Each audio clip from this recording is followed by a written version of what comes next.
Hi hello, നിങ്ങൾക്ക് ഞാനൊരു കാഴ്ച കാണിച്ചു തരട്ടെ. ഞാൻ ഇന്ന് ഓഫീസിൽ നിന്ന് വരുന്ന വഴി കണ്ട കാഴ്ചയാണ്. ഈ കാഴ്ച കാണുമ്പോൾ നമ്മുടെ കുട്ടിക്കാലത്തിലേക്ക് പോവുകയാണെങ്കിൽ അങ്ങനെ ഓർക്കുന്ന ആൾക്കാർ, ഇങ്ങനെയൊക്കെ ചെയ്ത ആൾക്കാരുണ്ടെങ്കിൽ ഒന്ന് കമൻറ്റ് ചെയ്യണേ. അപ്പോൾ ഞാൻ അവിടെ നിന്ന് സാധനം വാങ്ങാൻ അവരുടെ അടുത്ത് നിന്ന് 5 രൂപയ്ക്ക് മുട്ടായി വാങ്ങാൻ നിന്നു, പിന്നെ നാരങ്ങ മുട്ടായി. അപ്പം അവർ ഭയങ്കര ഹൈജീനൊക്കെ കേട്ടോ. നമ്മൾ പണ്ട് കൈകൊണ്ടൊക്കെ എടുത്തു കൊടുത്തമായിരുന്നല്ല കേട്ടോ, കവറൊക്കെ ഇട്ടിട്ടാണ് അവർ മുട്ടായി എടുത്തു കൊടുക്കുന്നത് കേട്ടോ. അപ്പോൾ കണ്ടോ, ഇവിടെ കുറേ ആൾക്കാരെ കണ്ടോ, ഇവരെല്ലാവരും കൂടി കേട്ടോ ഈ കട നടത്തുന്നത്. ഒരു ചെറുത്, അതിൻ്റെ വലുത്, അങ്ങനെ കുറേ ആൾക്കാർ കണ്ടോ. അത് കസാരൻ്റെ ഉള്ളിൽ കൂടെ പോകുന്ന ആളുണ്ടല്ലോ, കയ്യിൽ മുട്ടായി ഉണ്ട് കേട്ടോ. ചിലപ്പോൾ വല്ല കച്ചവടത്തിൽ തന്നെ എടുത്തായിരിക്കും. പണ്ട് എൻ്റെ അനിയനൊക്കെ കച്ചവടം നടത്തുമ്പോൾ, ഞങ്ങൾ കച്ചവടം നടത്തുന്ന സമയത്ത് പറയുന്നതാണ്, അവൻ്റെ അച്ഛൻ്റെ പറ്റിലിരിക്കുമോ, അതുകൊണ്ട് മുട്ടായി വേണം എന്ന് നിലവിളിക്കും. അപ്പോൾ ഞങ്ങൾ അച്ഛൻ്റെ പറ്റിലായ വൈകുന്നേരം അച്ഛൻ പണിയും കയറി വന്നിട്ട് തരുന്നുള്ള രീതിയിൽ ഞങ്ങൾ കടം കൊടുക്കും. അതേമാതിരി തന്നെ ആയിരിക്കും കേട്ടോ അത്.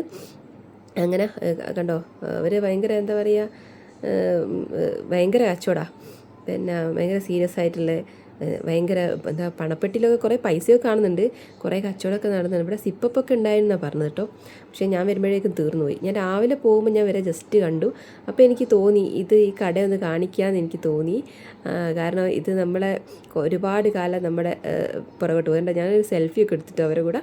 പിന്നെ ഞാൻ വരുന്ന വഴിക്ക് വേറൊരു കടയുണ്ടായിരുന്നു. രാവിലെ പോകുമ്പോൾ അവിടെ ആളുണ്ടായിരുന്നു, ഞാൻ തിരിച്ചു വരുമ്പോൾ അവിടെ ആളുണ്ട് കേട്ടോ. ഇങ്ങനെ താഴെ മേലെ എഴുതിയുണ്ട് പിന്നെ സ്റ്റോർ എന്നൊക്കെ പറഞ്ഞിട്ട്. അപ്പോൾ എനിക്ക് ഇതാണ് കേട്ടോ മുട്ടായി കിട്ടിയത്. നല്ല ഇത് കഴിക്കുമ്പോൾ സത്യം പറയില്ല, കുറേ കാലത്ത് നാരങ്ങ മുട്ടായി ഇഷ്ടമില്ലാത്ത ആരും ഉണ്ടാവില്ലല്ലേ. നാരങ്ങ മുട്ടായി ഇഷ്ടമുള്ളവരൊക്കെ ലൈക്ക് ചെയ്യുക, കമൻറ്റ് ചെയ്യുക. Okay, by.